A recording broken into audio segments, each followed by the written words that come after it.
Hola, ¿cómo están? Buenas tardes a todos. Buenas tardes, maestro. Buenas tardes, calurosas tardes. Vamos a ver. Muy bien, vamos a continuar con lo que dejamos pendiente ayer. Ayer vimos problemas fundamentales, parentesco y alimentos. Y hasta ahí llegamos, ¿verdad? Vamos a continuar. Perdón porque es que sigue entrando gente y le estoy dando acceso. Muy bien, vamos a ver.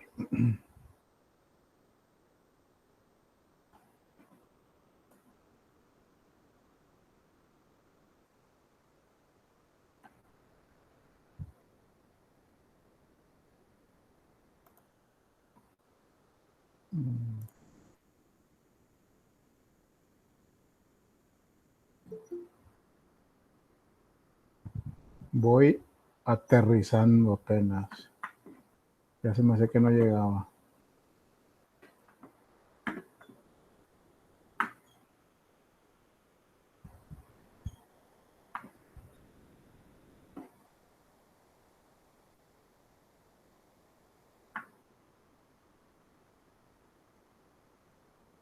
Vamos a empezar a ver el tema de matrimonio. Vamos a ser así muy ágiles, pero por supuesto que vemos dudas en caso de que las haya.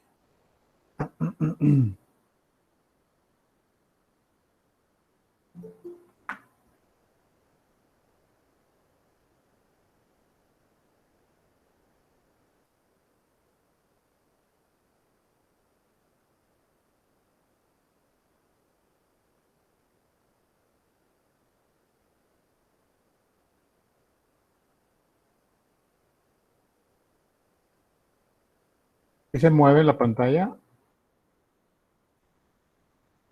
Sí, maestro. Muy bien, gracias.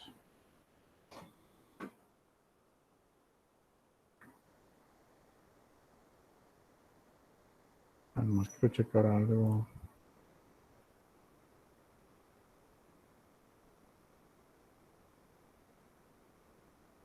Muy bien. Muy bien, pues qué bueno, me da mucho gusto que estén aquí.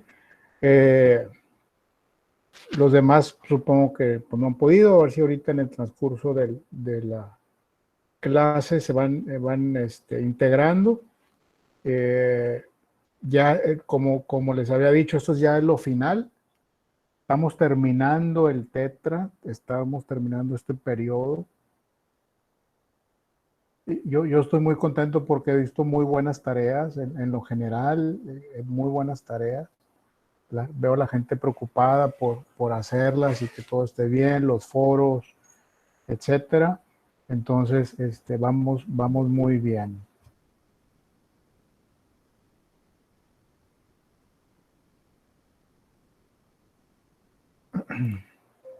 Muy bien, vamos a ver el tema del matrimonio, que es el capítulo 4 del libro y se divide en 8 capítulos. Los esponsales, perdón, es que sigue llegando gente, ¿eh? Los esponsales, evolución y concepto actual del matrimonio, naturaleza jurídica del matrimonio, elementos esenciales de validez del matrimonio, impedimento para contraer matrimonio, nulidad del matrimonio, efectos del matrimonio y el concubinato. ¿Sí? Habíamos dicho que los esponsales es el compromiso de tomarse por marido y mujer. La definición del Código Civil en el artículo 139 define a los esponsales como la promesa del matrimonio que se hace por escrito por un novio al otro y es aceptada por este último. Por consiguiente, los esponsales pueden hacerse por simple convención y no requieren las formas solemnes de un contrato verbal. Anteriormente, el artículo 143 hablaba de las consecuencias de no cumplir el contrato de esponsales. ¿Qué significa esponsales?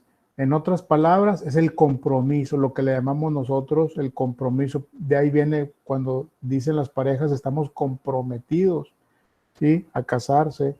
Entonces, de ahí viene, pero antes Antes se hacía, era un tema formal, ¿no? No había, no sé, vamos, no era de caballeros el decir, ¿sabes qué? Siempre no, ¿no? Entonces siempre era un acuerdo muy fuerte en donde una pareja estaba ya de acuerdo en casarse en un tiempo determinado y antes era así muy formal esa parte, ¿no? Pues ustedes ya saben, eso ahorita no, es un tema moral más que nada, el decir que ya estás comprometido y bueno, obviamente hay un compromiso, pero bueno, sí, ese compromiso se puede romper y la verdad es que no pasa nada.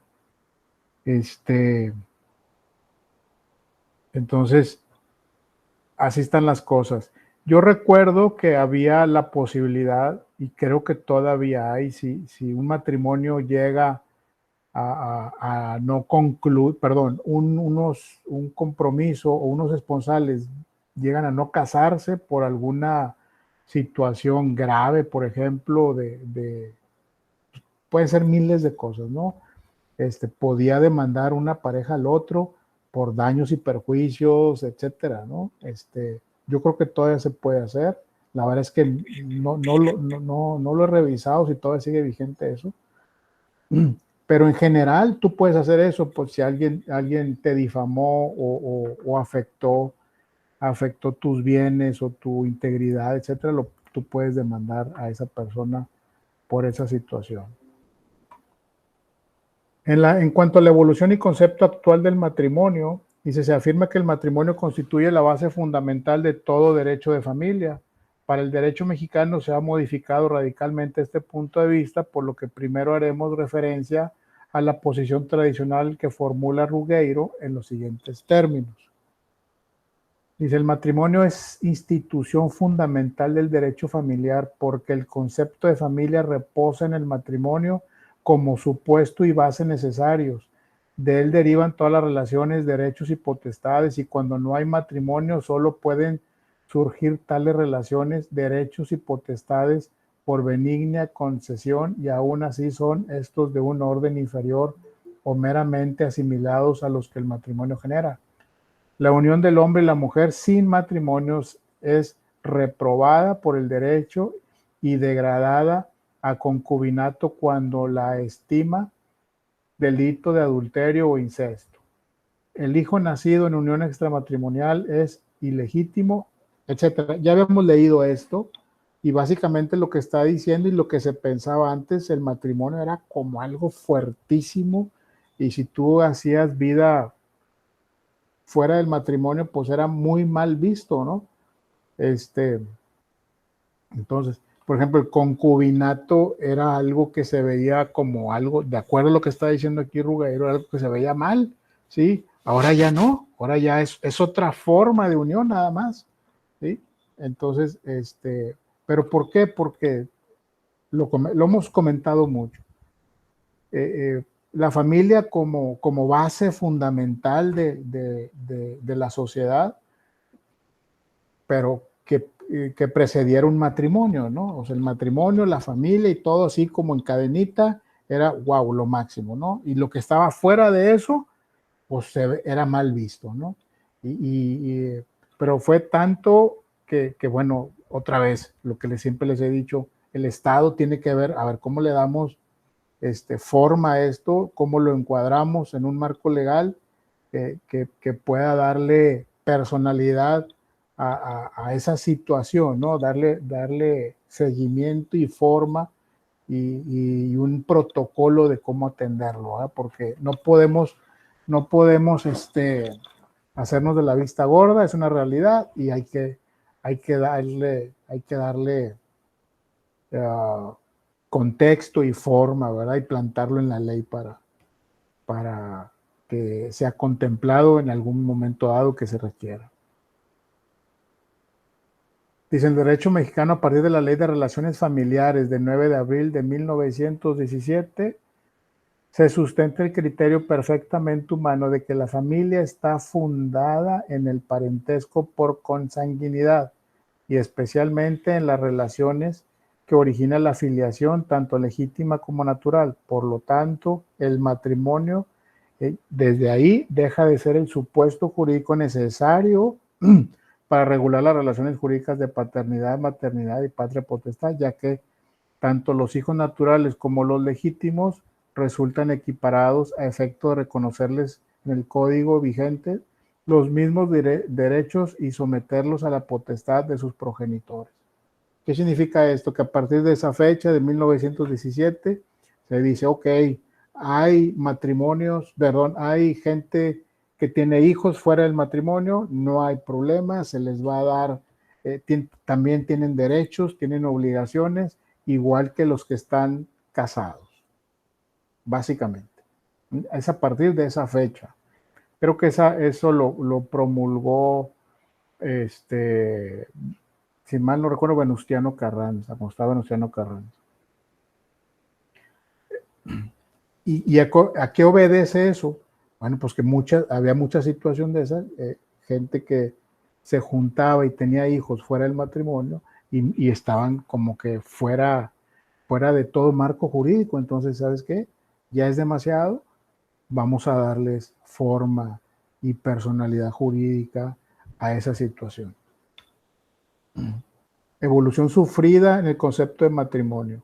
Promiscuidad primitiva, matrimonio por grupos, matrimonio por rapto, matrimonio por compra y matrimonio consensual, que ya los vimos y creo que está claro. Promiscuidad primitiva, decían en las comunidades primitivas, existió un principio, primero existió en un principio una promiscuidad que impidió determinar la paternidad y por lo tanto la organización social de la familia se reguló siempre en relación con la madre, de ahí el matriarcado. Lo veíamos, de ahí viene esa figura del matriarcado. Hoy en día, por ahí me acuerdo un compañero comentó, hoy en día yo creo que ya casi no existe el matriarcado, sin embargo, ciertas conductas en donde en una familia las decisiones y todo lo que implica el avance en la familia recae en la mamá por costumbre o por forma de ser, etcétera, se les llama, es que vivieron un matriarcado, ¿sí? Pero no es nada que ver con cómo nació el matriarcado. El matriarcado, como dice aquí, nació porque antes había promiscuidad, o sea, había relaciones sexuales con medio mundo, había muchos hijos y la mamá no sabía exactamente pues quién era el padre de quién, y cuando estaban ahí va, porque lo que se usaba es que el hombre se iba y la señora se quedaba con todos los hijos, por eso ella mandaba y decía y decidía y era la única obligada a mantener y a cuidar a esos chilpayates, ¿no? Como decían. Matrimonio por grupos, se presenta ya como una forma de promiscuidad relativa, pues por la creencia mítica derivada del totemismo, los miembros de una tribu se consideraban hermanos entre sí y en tal virtud no podían contraer matrimonio con las mujeres del propio clan, de ahí la necesidad de buscar la unión sexual con las mujeres de una tribu diferente, y ahí es cuando se empieza a entender que entre ellos mismos no se puede. Estamos hablando de gente que no sabía nada de leyes, ni de incestos, ni de nada, pero ellos, la misma naturaleza, empieza a ponerles enfrente de ellos que casarse entre ellos mismos pues no funciona. Entonces empieza a casarse con otros grupos, ¿sí? Y es así como pues nosotros nos casamos con gente que no es familia nuestra, ¿no? Matrimonio por rapto, bueno, pues es muy claro, ¿no? En una evolución posterior debida generalmente a la guerra y a las ideas de dominación que se presentan en las distintas colectividades humanas, cuando alcanzan cierto desarrollo, aparece el matrimonio por rapto, en donde la mujer es considerada como un botín de guerra. Así pasaba en Alemania, pasó mucho en la Segunda Guerra Mundial. Los americanos y los ingleses se quedaban con las alemanas, con las mujeres alemanas, y se las llevaban a sus países. En Canadá también hay muchas mujeres alemanas. En Argentina también pasó mucho eso. Y era como que ellos se sentían como con un derecho sobre estas mujeres para llevárselas a otros países, que al final de cuentas, en medio de la guerra, pues a lo mejor les hacía hasta un favor, ¿no? Salir de ese ambiente bélico que estaban viviendo. Pero así se le llamó a esa forma de matrimonio por rapto. Matrimonio por compra se consolida ya definitivamente la monogamia, adquiriendo el marido un derecho de propiedad sobre la mujer, quien se encuentra totalmente sometida a su poder. Eso existe todavía hoy. En Arabia es muy común, en Estados Unidos también algunas religiones así son, pero bueno, son cosas que ya son pequeños puntos que existen. Matrimonio consensual. El matrimonio se presenta como una manifestación libre de voluntades entre el hombre y la mujer que se une para constituir en un estado permanente de vida y perpetuar la especie. Matrimonio consensual. Matrimonio significa, consensual significa que los dos están de acuerdo, que están libres de voluntades y que se van a casar, ¿no? Que es lo que estamos viviendo hoy. Naturaleza jurídica. Bueno, perdón, ¿alguna duda, alguna pregunta sobre esto?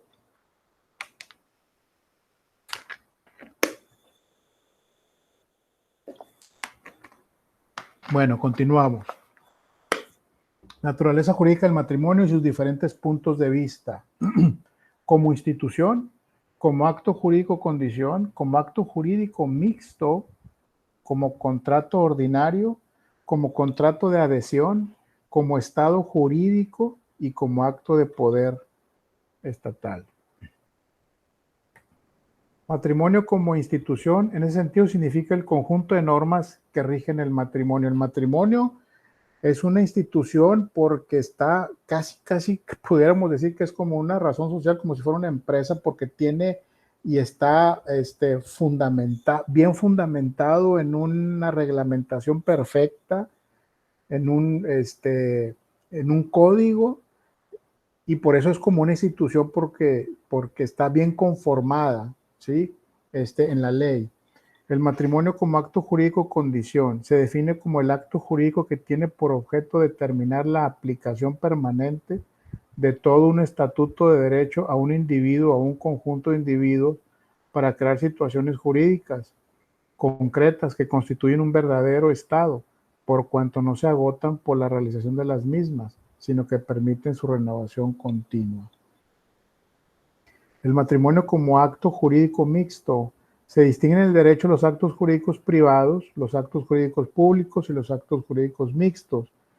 Los primeros, o sea, los privados, se realizan por la intervención exclusiva de los particulares, los segundos por la intervención de los órganos estatales y los terceros por la concurrencia tanto de particulares como de funcionarios públicos en el acto mismo, haciendo sus respectivas manifestaciones de voluntad.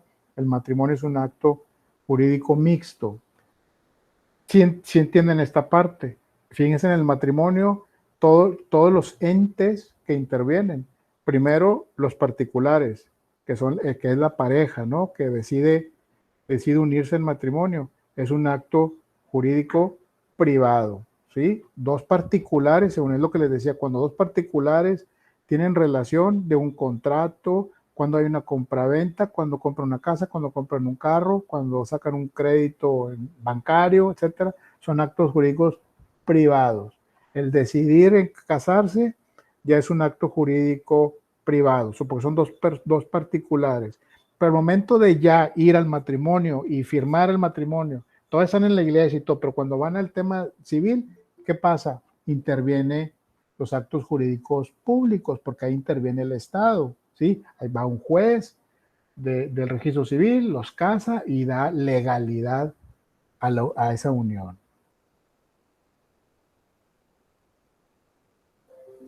Entonces ya desde ahí estamos hablando que es un tema mixto, ¿no? O sea, derecho privado y derecho público.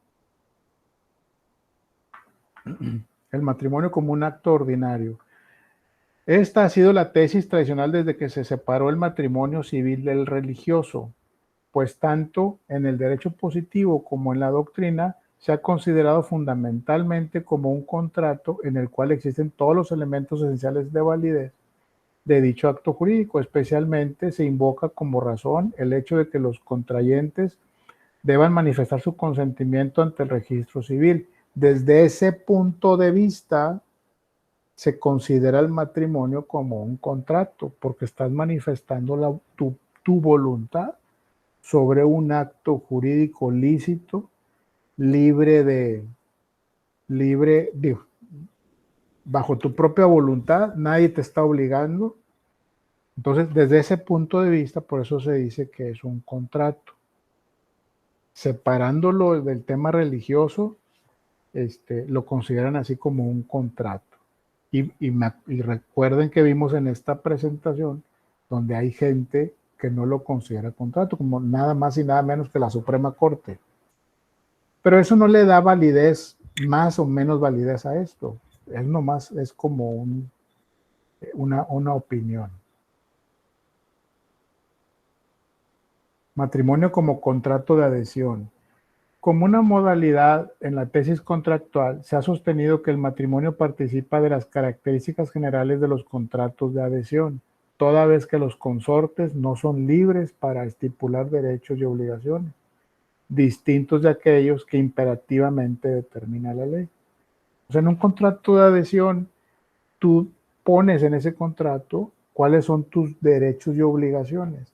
Aquí en el matrimonio ya está intrínseco desde el punto, desde que decides casarte, los derechos y obligaciones ya están intrínsecos, no los tienes que escribir. A la hora que tú firmas el acta de registro civil, ahí no dice cuáles son tus derechos ni obligaciones ni nada, ¿sí?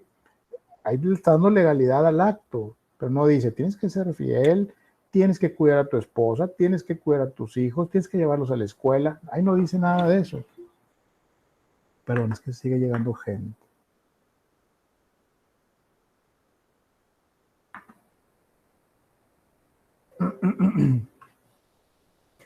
El matrimonio como estado jurídico. Desde este punto de vista, el matrimonio se presenta como una doble consecuencia de la institución matrimonial y del acto jurídico que celebran las partes en unión del oficial de registro civil, pues constituye a la vez una situación jurídica permanente que rige la vida de los consortes y un acto jurídico mixto desde el momento de su celebración.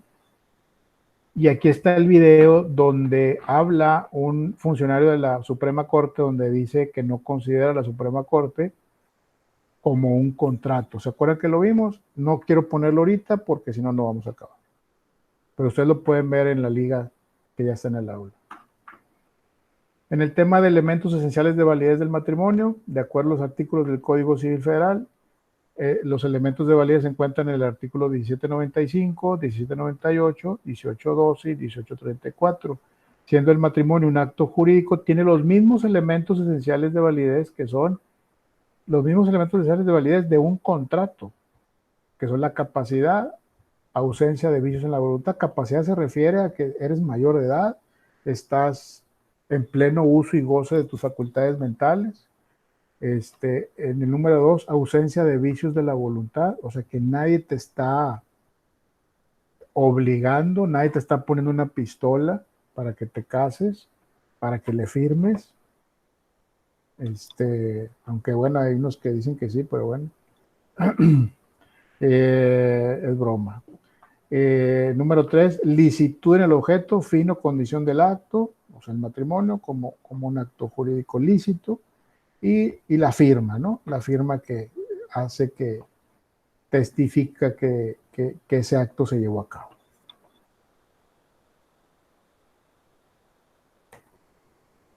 ¿Cómo vamos? ¿Vamos bien?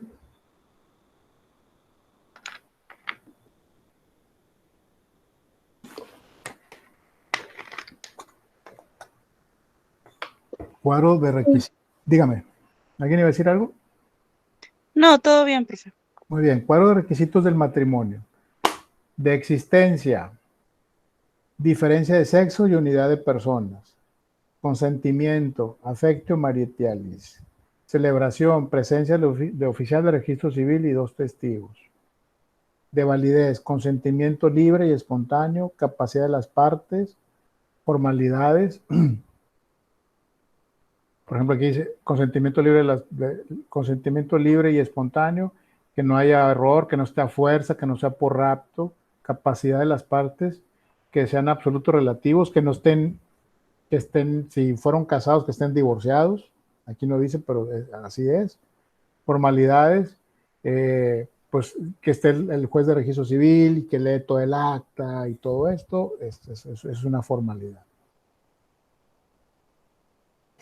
Impedimentos para contraer matrimonio. El artículo 156 enumera 10 impedimentos para contraer matrimonio, previéndose en el artículo 235, fracción 2, que el matrimonio será nulo cuando se celebre concurriendo algunos de los citados impedimentos. Nulidad del matrimonio. Existe nulidad absoluta y nulidad relativa.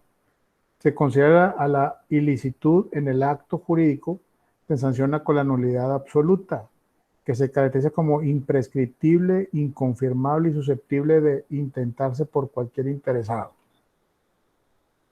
En cuanto a la nulidad relativa, se acepta que tiene como causa los vicios de la voluntad, la incapacidad y la inobservancia de la forma. O sea, que falte algunos elementos esenciales de validez que acabamos de ver, ya es una nulidad relativa.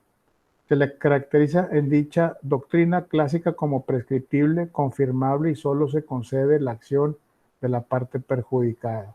Si, por ejemplo, yo ya me casé, llevo 2, 3 años, no sé, 2, 3 años o meses de casado y aquello fue un infierno y de repente decido decir que me obligaron a casarme y todo eso, lo tengo que hacer yo, la parte perjudicada, ¿sí? Es como los delitos a petición de parte. Yo tengo que decir que esto pasó, ¿no? y puede proceder y llegar a ser una nulidad relativa. Son solo 2 causas de nulidad absoluta, la bigamia y el incesto. Fíjense, solamente para la nulidad absoluta, los casos que proceden son la bigamia y el incesto. La bigamia, pues tiene otra esposa u otro esposo, y el incesto que haya tenido relaciones o que haya tenido hijos con la misma familia en línea recta, con una hija, una hermana, etc. La bigamia se caracteriza como una causa nulidad absoluta de acuerdo al artículo 248 del Código Civil Federal.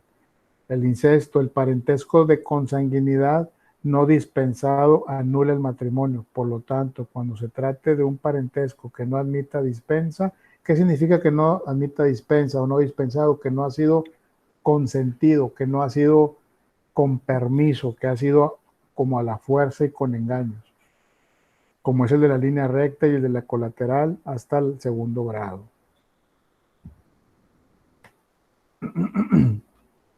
Aquí están los impedimentos para celebrar el matrimonio, ya los habíamos visto. Es el artículo 156. Artículo 235 del Código Civil Federal, de los matrimonios nulos e ilícitos. Son causas de nulidad de un matrimonio el error acerca de la persona con quien se contrae cuando, entendiendo un cónyuge celebrar matrimonio con una persona determinada, lo contrae con otra. Lo único que se me ocurre ahí es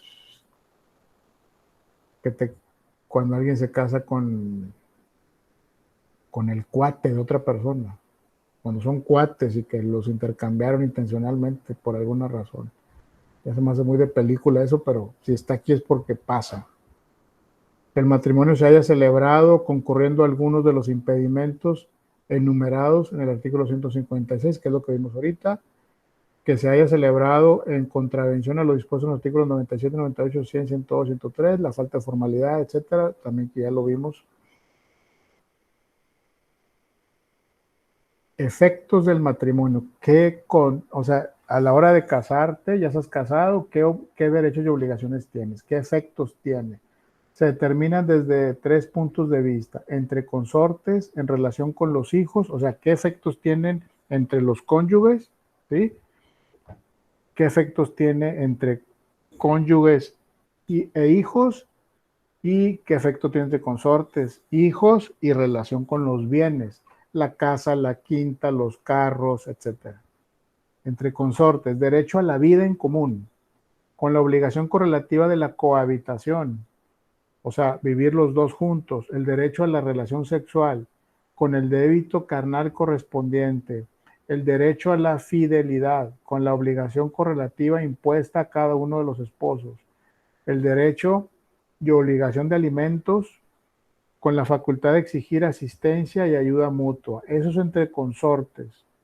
Con respecto a los hijos, para atribuirle la calidad de hijos legítimos, para legitimar a los hijos naturales mediante el subsecuente matrimonio de sus padres y para originar la certeza en cuanto al ejercicio de los derechos y obligaciones que impone la patria potestad. En cuanto a los bienes, la ley designa dos vías bajo la separación de bienes y el de sociedad conyugal. Bajo el esquema de separación de bienes es dividir entre los consortes las propiedades adquiridas antes y después del matrimonio. Por el contrario, en el régimen de bienes mancomunados, los bienes adquiridos dentro del matrimonio son y serán de ambos consortes. ¿Sí entienden esta parte, verdad? Cuando uno se casa, en el acta de registro civil, desde ahí se determina cómo te estás casando, bajo qué régimen, ¿sí? Bajo el régimen de separación de bienes o el régimen de sociedad conyugal.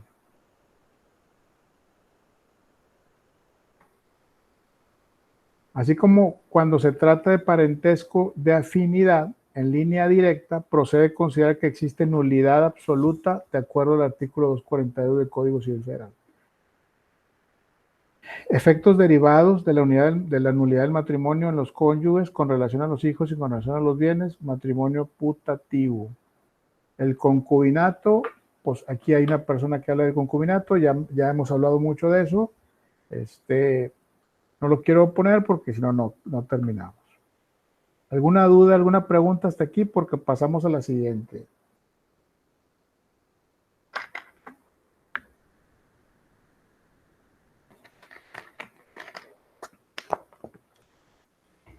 Yo, profe.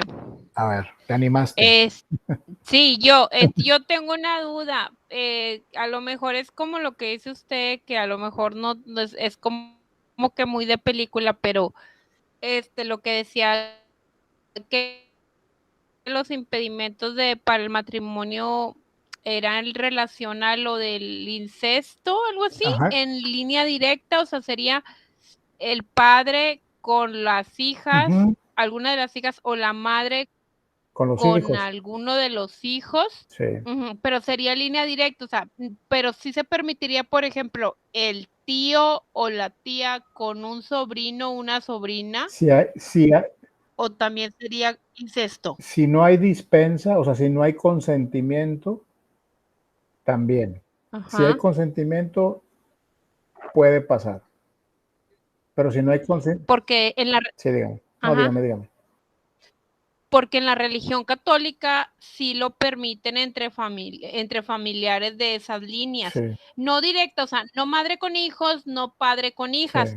Pero en la religión católica sí te lo permiten, pero tienes que tramitar una dispensa. Y digo yo, pues si la religión católica te lo permite, sí, habría que ver si la legal también.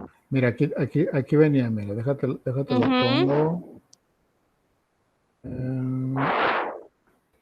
El parentesco de consanguinidad no dispensado. O sea, es no dispensado, okay, sin consentimiento.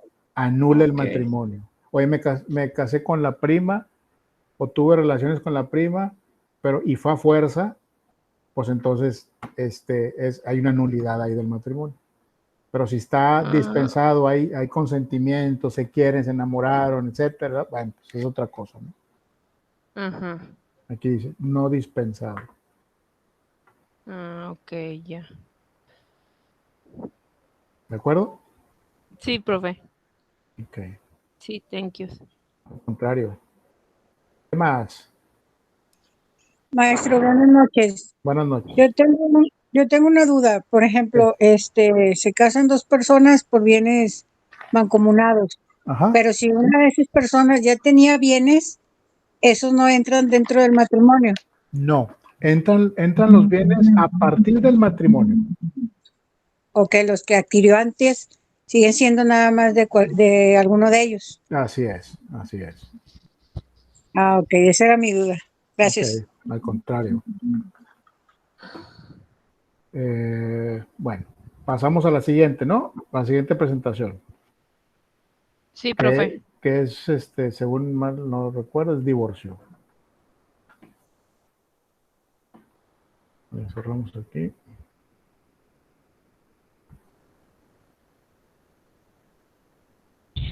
Maestro, yo tengo una pregunta. Dígame. Buenas noches. Buenas Maestro, noches. si una persona, perdón por poner este ejemplo, si usted es soltero y tiene acciones que valen cierto monto, Ajá. y luego se casa y resulta que la empresa ha sido fructífera, hay bonanza y aumentan sus utilidades y las utilidades las capitalizan y obviamente usted tiene, pues déjeme decirle esto, más fortuna. Ajá. ¿Esa fortuna entra en el matrimonio o no? Pues depende cómo hayas decidido casarte desde el principio. No, me refiero con bienes en sociedad conyugal. Sí, claro, entra dentro del matrimonio. En sociedad conyugal, haya fortuna, no haya fortuna, lo poquito, lo mucho que hayas hecho, de la manera que sea, es de ambas partes. Entonces, ahora voy a decir números chiquitos. Si tenía 100 pesos y ahora tiene 500, los 400 entrarían ahí. Así es, así es. O sea, tú dices, ya te entendí, ya te entendí. Es que en una empresa las utilidades las capitalizan. Así es. Entonces, pues ya tiene más, más fortuna. Entonces, mira, lo usual es que la gente que tiene empresa y que está bien constituida, es más, yo no he visto a nadie todavía que me haya tocado que se casen por bienes mancomunados. No porque no quieran darle a la esposa o no porque no quieran compartir sus bienes. La mayoría de las veces es porque tú sabes, el que tiene una empresa, pues también conlleva ciertos riesgos. Si la empresa quiebra o etcétera, etcétera, entonces se casan por bienes separados para que el problema solamente sea del marido y de la empresa y no de la sociedad conyugal, de la sociedad en matrimonio, vamos a decir. Entonces, por eso. Pero si así fuera el caso. Si así fuera el caso, si él se casó con sociedad conyugal, a partir de ahí, si después de ahí se hizo rico con una empresa que tenía antes, pues ya le corresponde a la pareja. Pero solo la diferencia de los 400, pues no sí, los 100. Lo que viene a partir de cuando se casó. Si capitalizó después de casarse o capitalizó antes de casarse, pues la utilidad después de que se casó bajo ese régimen, pues le va a tocar a la pareja, ¿no? Nomás los 100 siguen siendo de él. Pues sí, lo que está fuera de. Ok, ya está, gracias, maestro. De nada. ¿Alguien dijo algo? Muy interesante la pregunta, compañero, muy interesante. Bueno, vamos a ver.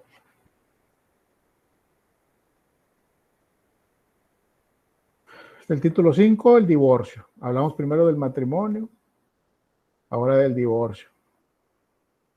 Sistema de divorcio y divorcio voluntario. Clasificación de los sistemas. Divorcio por separación de cuerpos y divorcio vincular. Divorcio por separación de cuerpos. Esos sistemas, bueno, son arcaicos, pero básicamente separación de cuerpos es separarse. Cuando la pareja decide separarse y que se va alguien a vivir fuera del domicilio que tienen en conjunto. Pero vamos a ver qué dice el libro de esto. Divorcio por separación de cuerpos. En este sistema el vínculo matrimonial perdura, quedando subsistentes las obligaciones de fidelidad, de administración de alimentos e imposibilidad de nuevas nupcias. Sus efectos son la separación material de los cónyuges, quienes ya no estarán obligados a vivir juntos y por consiguiente a hacer vida marital. Divorcio vincular. La principal característica de este divorcio consiste en la disolución del vínculo, otorgando capacidad a los cónyuges para contraer nupcias, nuevas nupcias. Dentro de este sistema hay una división bipartita.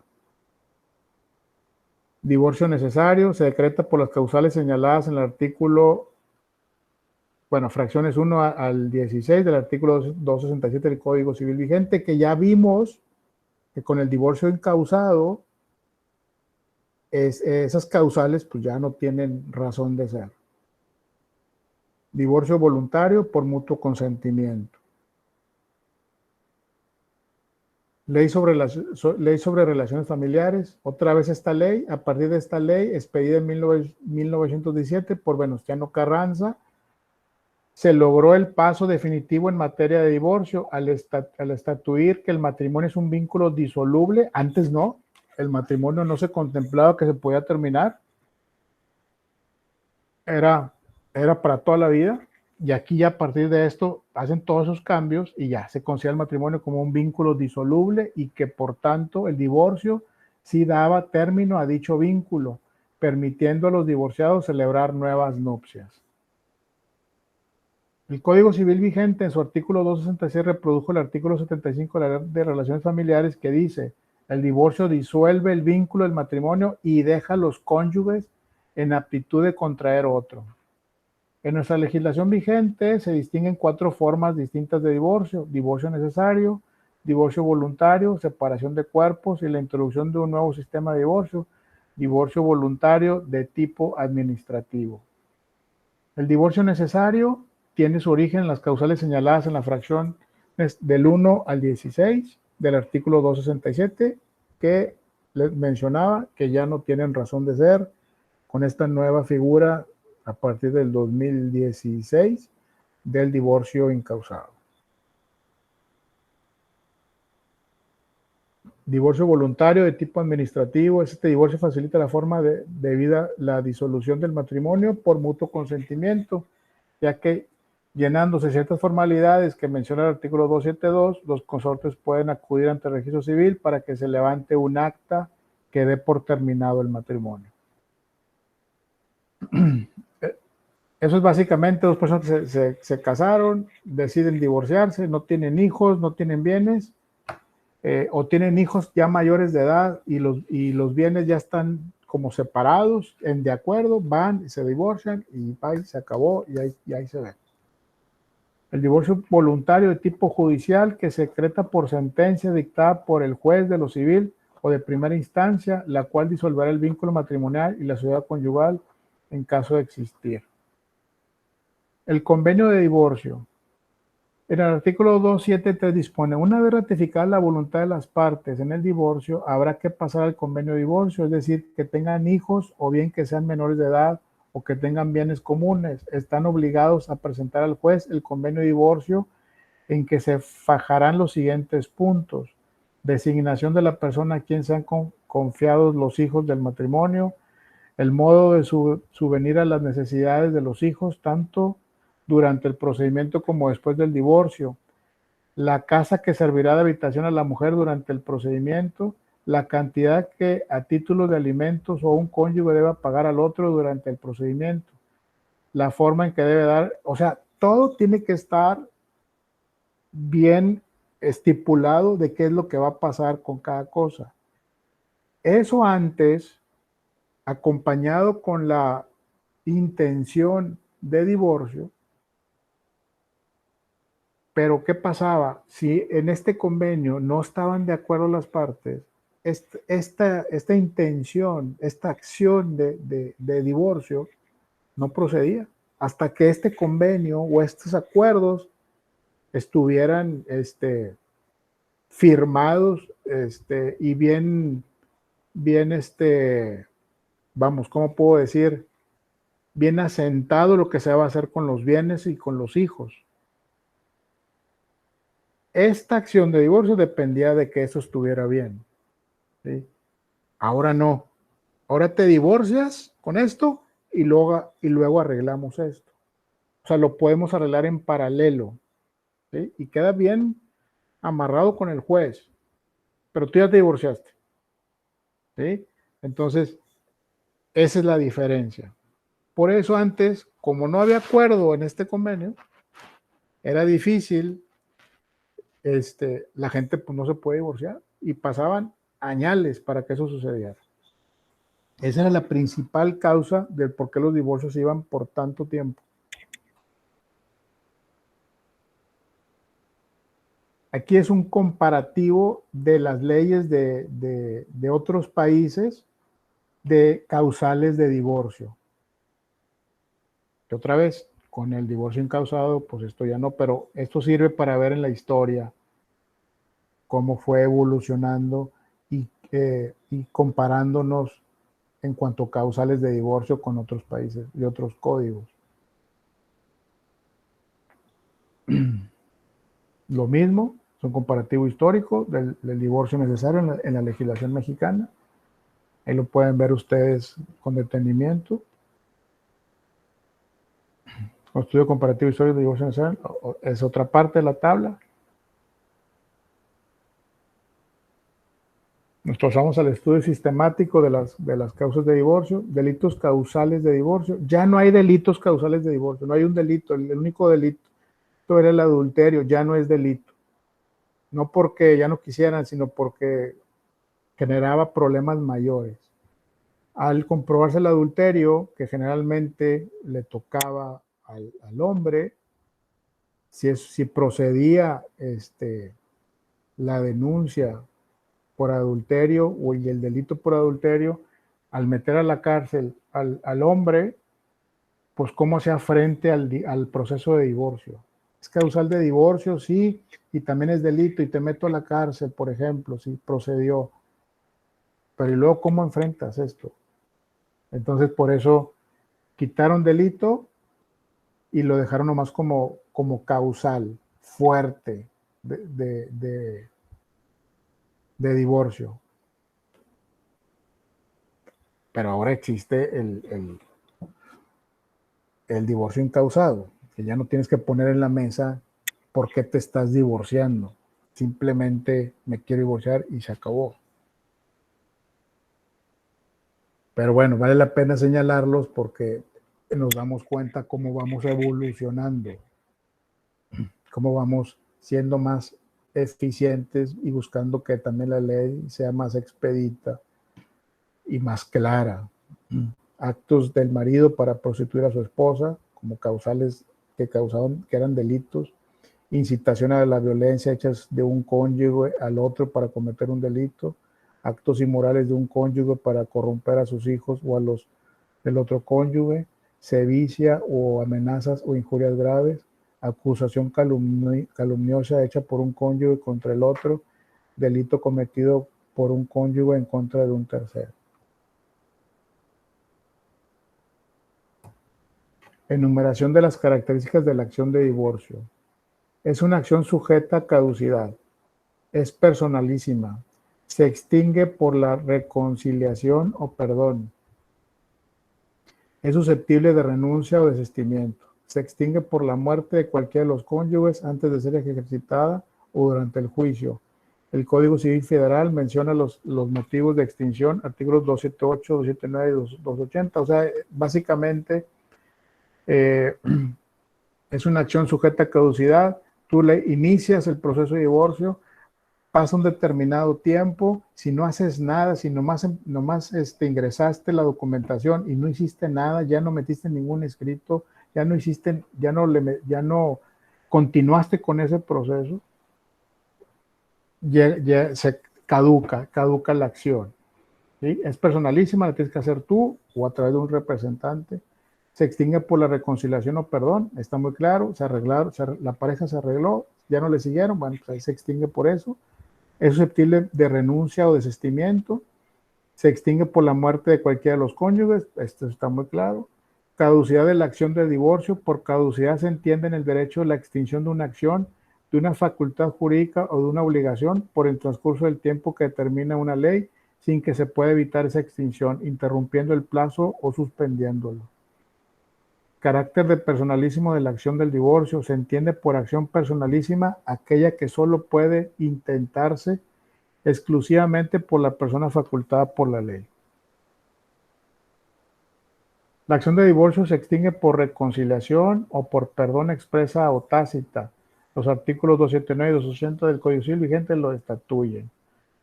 Ninguna de las causas enumeradas en el artículo 267 puede alegarse para pedir el divorcio cuando haya mediado perdón expreso o tácito.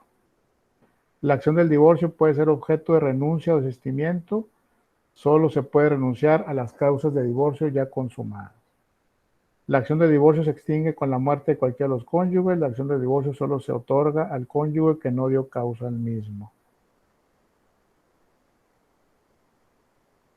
Divorcio necesario, efectos provisionales que se producen durante la tramitación del divorcio. Efectos provisionales, en este caso el juez puede tomar providencias para separar a los cónyuges, como depositar a la mujer si se dice que dio causa del divorcio, etcétera. Ya no tiene caso, digo, vale la pena conocerlo, este texto, pero hoy por hoy ya no está vigente, ya no está funcionando. Pero, como dije, es importante conocerlo por la evolución que ha tenido este tema en particular. A mí, por ejemplo, sí me gustaría ver en el ensayo cómo ha evolucionado el divorcio, cómo en el transcurrir del tiempo, cómo ha ido cambiando matrimonio, el divorcio, etcétera. El dicho dice, conoce el pasado para que entiendas el presente y saber qué hacer en el futuro. Por eso es importante saber cómo era antes, para entender qué es lo que se está haciendo. Efectos definitivos en el juicio de divorcio son desde luego los de mayor trascendencia, porque se van a referir ya a la situación permanente en que quedaron los divorciados, sus hijos y sus bienes, una vez ejecutorial la sentencia de divorcio, para lo cual dichos efectos se dividen en efectos en relación a la persona de los cónyuges, efectos en relación a los hijos y efectos en relación a los bienes de los consortes, que eso es lo que veíamos al principio, los efectos. Vas a tener ya capacidad para contraer nuevo matrimonio respecto a la capacidad jurídica de la mujer divorciada, en cuanto al derecho de la divorciada para llevar o no el apellido de su esposo, respecto a la capacidad de la mujer divorciada para ejercer el comercio relativo a los alimentos que deberá pagar el cónyuge culpable al inocente. En el tema del apellido del esposo, sí saben ustedes que eso no está en la ley, no, eso es una costumbre que no se hizo ley. Acuérdense que la costumbre como fuente de derecho genera ley. En este caso particular no, es una costumbre que viene de los españoles y ha continuado, pero no tiene que ser, no se obliga a nadie de eso.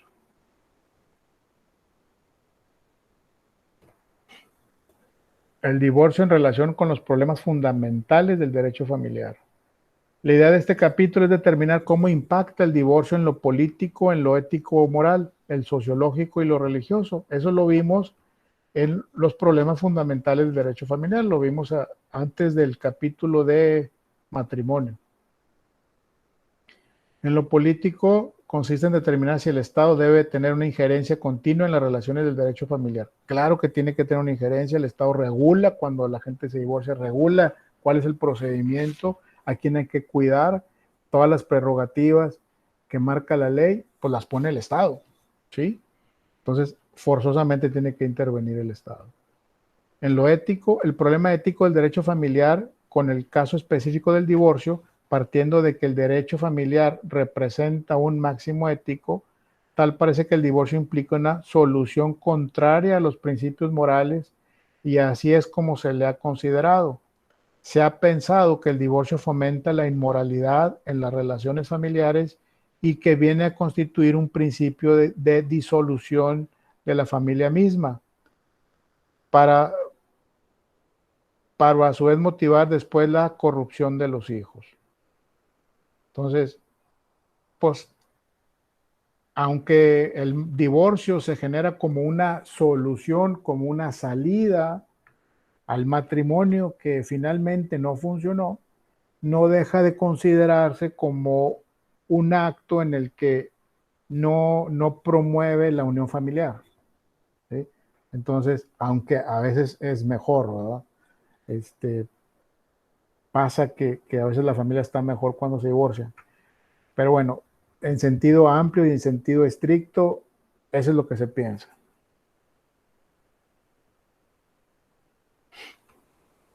El problema sociológico del derecho de familia se plantea la cuestión relativa a mantener la cohesión doméstica, es decir, lograr una solidaridad estrecha en las relaciones familiares, según las costumbres, las condiciones de cada pueblo, sus ideas morales y religiosas. Debe ser, por consiguiente, el derecho familiar la expresión más correcta desde el punto de vista de la técnica jurídica de la solidaridad doméstica. Perdón. Entonces, aquí hay varios videos. Pues los invito a que los vean ustedes, si no, otra vez, si no, no terminamos. ¿Alguna duda, alguna pregunta hasta aquí? Si no, para pasar a la siguiente. Yo, profe, no tengo una duda, más bien tengo un comentario. Sí, que dígame. no sé si mis compañeros lo sientan así. Es decir, yo antes de ver esta materia y de ver lo del matrimonio y el divorcio, yo tenía una perspectiva sobre las relaciones de pareja y el matrimonio. Ok. Y ahora que estoy viendo todo esto, mi perspectiva cambió. ¿Por qué? O sea, es decir, digámoslo desde el sentido más tonto, o sea, dejé como que se me cayó el sueño o la fantasía romántica y entendí más desde una perspectiva más lógica y más real, que realmente nadie te dice de las relaciones de pareja y la implicación que tiene o no casarte o casarte o unirte a una persona y bajo qué condiciones. Y yo creo que la mayoría, por lo menos en mi caso, cuando yo me uní a una persona, yo vivía en unión libre, no me casé, no pensé en todo esto. Claro. Entonces, yo creo que en la futura situación emocional que yo tenga, yo creo que le voy a pensar mucho más, profe. Claro, esa es la idea. Realmente esa es la idea. O sea, no sé. Es que mira, lo que pasa es una opinión muy personal, ¿sí? Que quede claro, Sí, es una muy opinión personal. muy personal. Siento que hoy la gente se casa o entra en matrimonio como si fuera, pues como una fiesta nada más, ¿sí? Una fiesta de cumpleaños. Sí. ¿Sí?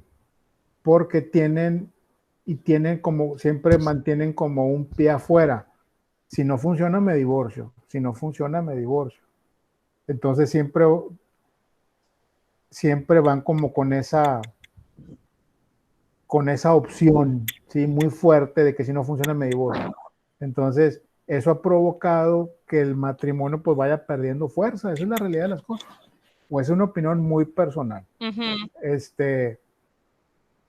Entonces, cuando tú empiezas a ver esto de lo que implica un matrimonio, de que por qué se formó la figura del matrimonio, empiezas a entender, oye, pues es que la familia, la sociedad, el vivir con otra persona, todo lo que implica, los derechos, las obligaciones, los hijos, el tejido social, la iglesia, la relación con otras familias, etcétera, pues obviamente te cambia.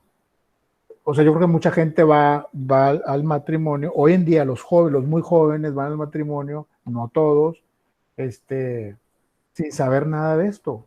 Entonces, pues, lo hacen como, pues sí, una fiesta, ¿verdad? Una celebración. Celebro que voy a vivir junto con ella, con él, mucho tiempo, pero siempre con un pie afuera, ¿no? Como una vez les dije, hay gente que no ha puesto las fotos en la plataforma del aula Y eso para mí, opinión personal, para mí es como mantengo un pie afuera. O sea, voy a iniciar mi clase, mi carrera de leyes, pero mantengo un pie afuera. Por si no funciona, pues mejor me voy. O sea, ya lo traes en la bolsa, ¿sí me explico? Entonces, Sí. pues por eso ahora te cambió la cosa. Sí, el matrimonio es padre, el romanticismo y la pareja, y qué padre estar con una persona que no conoces bien y te vas a conocer y van a compartir muchas cosas juntos y todo, pero hay muchas otras implicaciones. Y hay una razón de ser, ¿verdad? El matrimonio tiene una razón de ser. Sí, sí, a mí me aclaró mucho las cosas. De hecho, lo platicaba con una compañera en el trabajo y mi compañera dice, no, es que las relaciones de pareja es el amor. Le dije, no, no, no, no. Le dije, a mí no me sales con el amor. O sea, no, ya no. O sea, ya no me la creo. Pues sí. Pues no sé qué decirte, no sé si es bueno o es malo.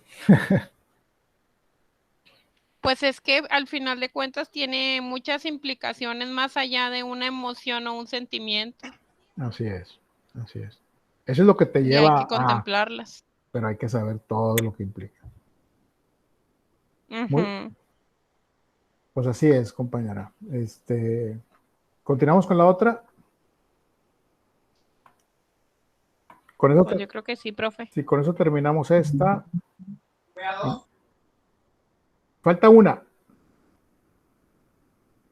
Falta filiación.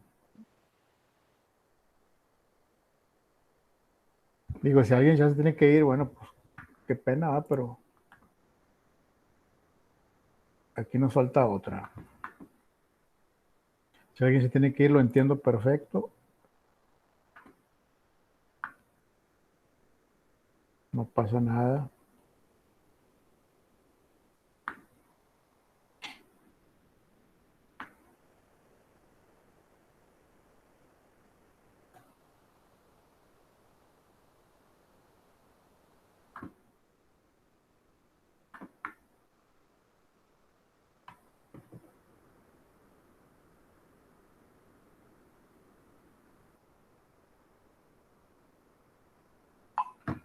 Muy bien.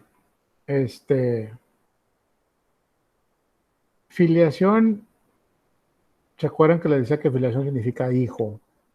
Entonces, bueno, vamos a hablar de todo lo que conlleva tener un hijo, que los hijos tengan hermanos, cómo están ligados ellos legalmente, dependiendo su parentesco. Dice la definición amplia de filiación, ay, perdón, algo me fue. La definición amplia de filiación es el vínculo jurídico que existe entre ascendentes y descendentes, sin limitación de grado, es decir, entre personas que descienden las unas de las otras, y de esta manera puede hablarse de la filiación no solamente referida en línea ascendente a los padres, abuelos, bisabuelos o tatarabuelos, etcétera, sino también en línea descendiente, como para tomar como punto de relación los hijos, nietos, bisnietos y tataranietos. Por lo cual la filiación se entiende en una connotación estricta la relación de derecho que existe entre el progenitor y el hijo. Filiación legítima es el vínculo jurídico que se crea entre el hijo concebido en matrimonio y sus padres. Hijo concebido dentro del matrimonio.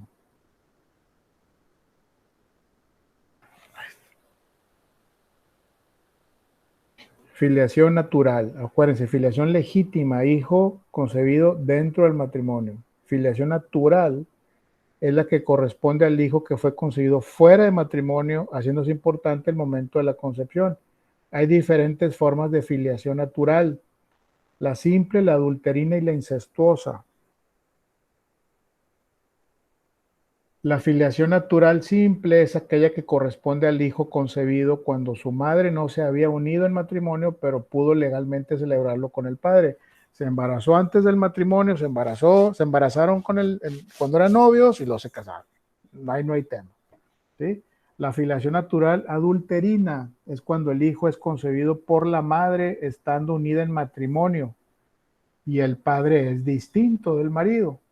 Cuando el padre es casado y la madre no es su esposa. La filiación natural incestuosa, cuando el hijo es procreado por parientes en el grado que la ley impide el matrimonio sin celebrar este, es decir, entre ascendentes y descendientes y limitación de grado entre hermanos, o sea, parientes en línea colateral en segundo grado. Todos estos tipos de filiación ya no, o sea, antes venían en su acta de nacimiento, si mal no recuerdo. Venían en su acta de nacimiento qué tipo de filiación tenían. Hace mucho. Hoy ya no, ahora todos son iguales. Todos son iguales. Esto funciona cuando hay un tema legal que se tiene que atender, entonces se le da estas características, estas denominaciones. Pero hoy por hoy, todos los hijos nacidos como fuere, antes del matrimonio, en otro matrimonio, todos son iguales, ¿sí?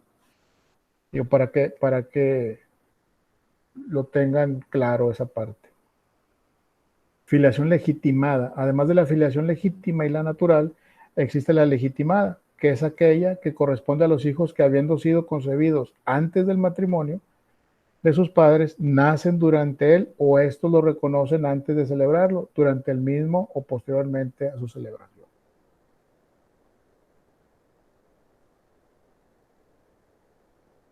La filiación legitimada por ministro de la ley comprende el caso especialísimo del hijo que nació dentro de esos casos 180 días de celebrar el matrimonio y que no fue reconocido, pero tampoco fue impugnado, ejercitando el marido la acción contradictoria de paternidad y sin que haya una declaración expresa en el Código Civil.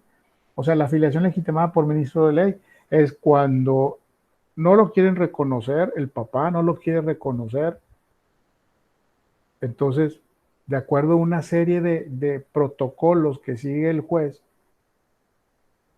determina, otra vez, como le decía en otro momento, o como un tercero en discordia, este hijo es legitimado por ministerio de ley.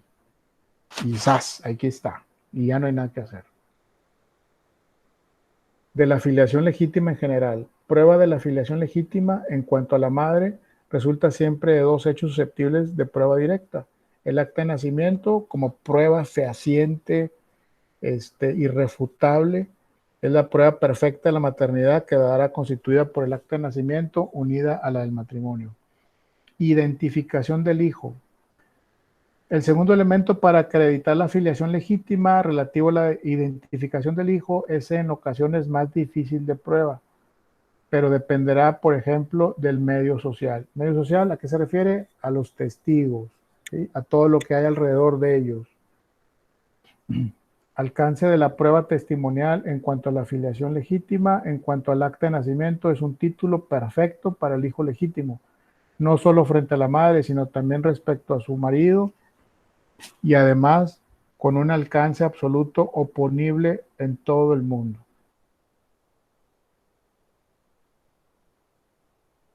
Impugnación de la paternidad y de la legitimidad.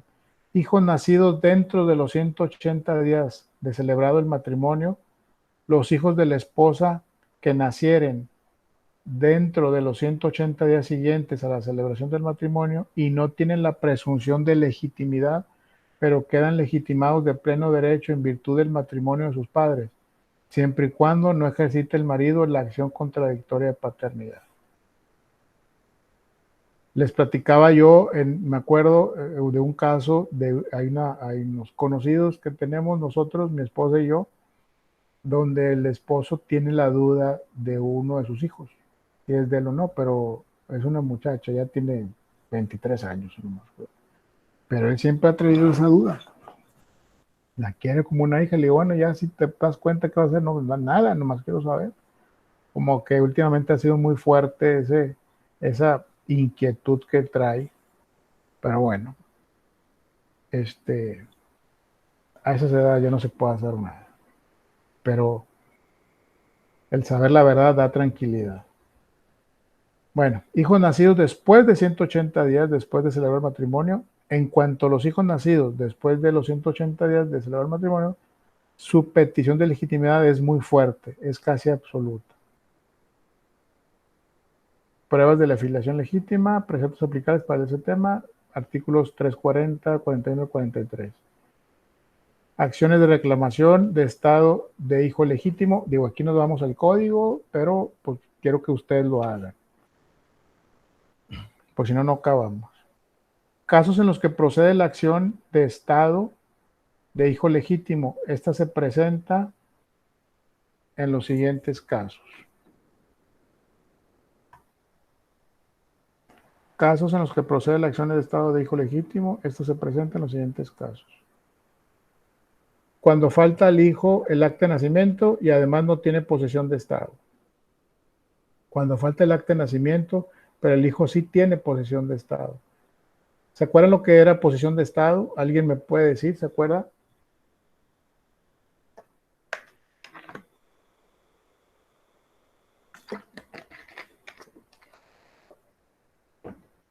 Posesión de estado es que hay pruebas de la sociedad, de la gente que vive alrededor de ellos, de que ese hijo ha vivido con esa familia y lo han tratado como un hijo y se ve como un hijo, etcétera. Todo eso es posesión de estado. Cuando falta la posesión de estado, pero el hijo tiene acta de nacimiento.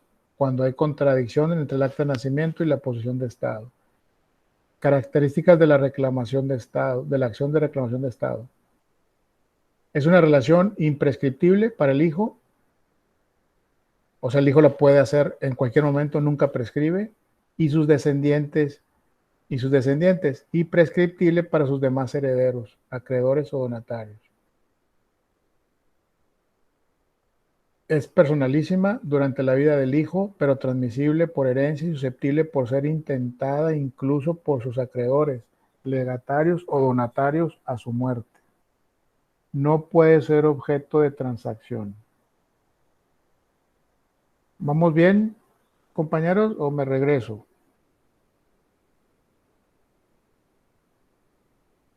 Muy bien. Bien, bien. Ok.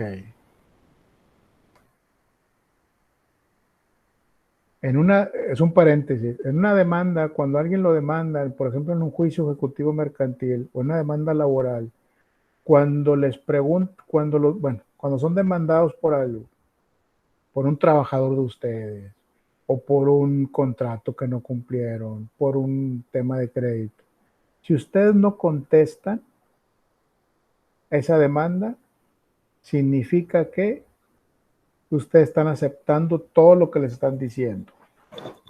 ¿Sí? Sí. Entonces les digo eso porque les pregunto, ¿hay una pregunta, algo? No, todo bien, perfecto. Entonces, ¿está bien? Qué bueno.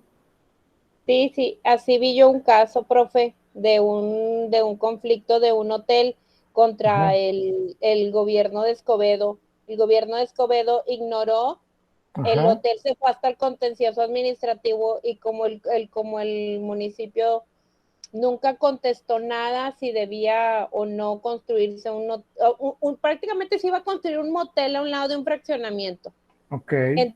En teoría, el municipio debió de haber negado el permiso por la ubicación, pero el municipio en su momento nunca apeló las peticiones del hotel. Ya pasó por varias instancias, y por juez le admitieron pues el uso del terreno, el permiso de construcción, el permiso de apertura, y ya cuando se enteró el municipio pues quiso pelearse en el contencioso administrativo, pero el contencioso administrativo le dio la razón al motel porque el gobierno municipal nunca apeló las peticiones. Así es, se le llama afirmativa ficta, o sea, no contestó, pues me está dando la razón, entonces yo puedo hacer lo que demandé sin ningún problema. La fregada. Sí, entonces, hay varios casos así. Sé de una persona, me platicaron de una casa, ¿no? Una persona contrató un trabajador para que le hiciera una barda o no sé, que le hiciera algo a la barda, ¿no? Faltaba mucho y esta persona lo corrió. Le dijo, ¿sabes qué? Ya no te quiero ver aquí, bye. Simplemente faltó 2-3 días, llegó y le dijo, bye, vete de aquí. lo demanda esta persona laboralmente. Él no hizo caso de eso, no le creyó, no hizo caso, se fue de vacaciones, ahí aprovecharon y ahorita está a punto de perder su casa. A punto de perder su casa para la persona que le estaba haciendo los trabajos en su barda, se va a quedar con ella. Y ya poco se puede hacer. Así, porque no hizo caso a las demandas. Entonces, como si aceptaras. Sí. Y hay muchos temas así. Hay muchos en la actualidad. Bueno, continuemos. Ujú. De la legitimación es aquella situación jurídica por virtud de la cual, mediante el subsecuente matrimonio de padres, se atribuye a los hijos naturales el carácter de legítimos con todos los derechos y obligaciones que corresponden a esta calidad. Fusión de actos jurídicos. La legitimación puede implicar una fusión de actos jurídicos consistentes en el reconocimiento que lleven a cabo los padres del hijo natural y en el matrimonio que realicen después de haber nacido o sido concebidos los hijos naturales. Legitimación significa legitimar, hacerlo válido, hacer que son nuestros hijos, que son hijos de este matrimonio, de la filiación natural. Concepto de filiación natural. Por filiación natural se entiende el vínculo que une al hijo con sus progenitores que no se han unido en matrimonio a través de dos formas. No me he casado y tuve este hijo. A través de dos formas. Una relación jurídica lícita que producía determinadas consecuencias si los padres del hijo natural pudieron legalmente celebrar el matrimonio por no existir ningún impedimento. Lo que les dije hace un momento, una pareja que se embaraza y después se casan sin ningún problema. Siempre pensaron casarse, nada más que bueno, pues algo pasó por ahí que se embarazaron antes. Una relación ilícita, si los padres están legalmente impedidos para celebrarlo, por ejemplo, cuando uno está casado todavía, no se ha divorciado, por virtud del parentesco o de la existencia de un matrimonio anterior, respecto a alguno de ellos o de ambos, dado que entonces los hijos habidos en esa unión se consideran incestuosos o adulterinos. Del reconocimiento de los hijos naturales. El reconocimiento es un acto jurídico unilateral o plurilateral, solemne y irrevocable, por virtud del cual se asumen por aquel que reconoce y en favor reconocido. El reconocimiento es un acto jurídico unilateral o plurilateral solemne, por virtud del mismo, el que reconoce, asume todos los derechos y obligaciones que la ley impone al padre o a la madre en relación al hijo. Aquí hay un video, pues les pido que ustedes lo vean, ya está en el aula, y con esto terminamos la sesión. Recorrimos los 5 capítulos. Espero que haya ayudado este recorrido de los 5 capítulos, que les haya quedado un poco más claro. Y yo, como quiera, sigo a la orden, ¿sí? Si hay alguna duda en específico, pregúntenme a través del aula y lo resolvemos. De cualquier tipo, obviamente referente a la materia, a la escuela, sin ningún problema. ¿Verdad? ¿Alguna duda, alguna pregunta hasta aquí? Hay tareas que todavía no reviso, entonces no se asusten. Díganme, adelante. Oiga, profe, yo tengo una duda en cuanto a lo del trabajo que usted puso, que dice elaborar un ensayo de cada tema. Es decir, ¿pondría los 5 temas dentro de un mismo documento o haría 5 documentos? No. Con portada y todo cada uno, o todos dentro del mismo. Todos dentro del mismo. Una portada, una introducción y luego los 5 temas, ¿sí? De los 5 capítulos, los 5 ensayos y luego su conclusión, ¿verdad? Y su fuente de información, etcétera. Y podían ser, dice, entre 5 y 10 cuartillas. ¿Sería entre 5 y 10 cuartillas entre todos o 5 y 10 cuartillas por cada uno. No, por cada uno. ¿Por cada uno? Sí. Ah, ok. Sí. Sí, hay mucha información. Los invito a que Ah, puede ver información del de código, del código civil, del libro, pueden consultar otro libro, información en internet, pero sí quiero que me digan, sí quiero que me digan las fuentes, las fuentes.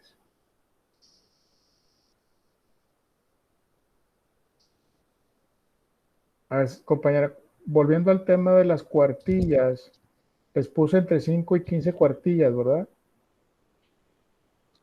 Dice desarrollo con una extensión de entre 5 y 10 cuartillas, mínimo una cuartilla por tema, para lo del Ok, trabajo final. ya. Mínimo una cuartilla por tema, exactamente. Mínimo una cuartilla por tema, o sea, mínimo una cuartilla por ensayo, por capítulo. Ay, es bien poquito. Pero Ya me bien había hecho. asustado. No, pero bien hecho, bien hecho. Mínimo una cuartilla. Sí, Si me hacen una cuartilla, la verdad es que se están viendo así muy, valiendo grillos. sí, o sea, como muy, no me importa tanto esta materia. Es que no se puede hacer un ensayo de una cuartilla por tema. Bueno, es que en un ensayo que usted encargó, pues yo me alboroté, yo hice como 15, 18, Sí. una cosa de eso. Y dije, íngale, a lo mejor hice de más. Nunca es de más, nunca es de más. Pero sí yo estoy esperando, pues de perder unas 2 cuartillas por cada tema, ¿no? Como mínimo. Ahí les puse una porque es una regla que pusieron, no las puse yo, vamos. Eso hay un comité. Pero bueno, ya veremos la calidad de los trabajos, que esté bien estructurado el trabajo, utilicen en los títulos letras en negritas, tal vez un poquito en cada título, un poquito más grande la letra que el desarrollo del tema, utilicen incisos A, B y C o números 1, 2 y 3, hay muchas herramientas en Word que hacen que el documento se vea muy ordenado y muy estructurado. ¿Sí? Acostúmbrense a hacer así las cosas, porque, por ejemplo, en una demanda se pone el principio en mayúsculas, quiénes intervienen en esa demanda, y luego los antecedentes en mayúsculas, y luego las letras, lo demás en minúsculas, y lo más importante en negrita. O sea, son documentos muy estructurados. Ustedes tienen que acostumbrarse a hacer documentos muy estructurados con sus espacios, etcétera. Fíjense que no le estoy diciendo ni qué tamaño de letra, ni que le metan márgenes, ni nada de eso. Se lo estoy dejando libre, pero sí quisiera ver un documento bien hecho por personas que están a un nivel de carrera. ¿Sí me explico? Si pueden, como van a hacer varias hojas, pues pongan un índice, agreguen un índice. En la hoja 2 o 3, en la 3 está el título tal, en la 4 o en la 6 está el título tal, etcétera. Ese es un documento bien hecho, bien estructurado. Lo hacen en Word y luego lo pasan a PDF. Si no lo pueden pasar a PDF, no pasa nada. Me lo mandan en Word, no pasa nada. ¿Estamos de acuerdo? Sí, maestro. Sí, profe. Muy bien.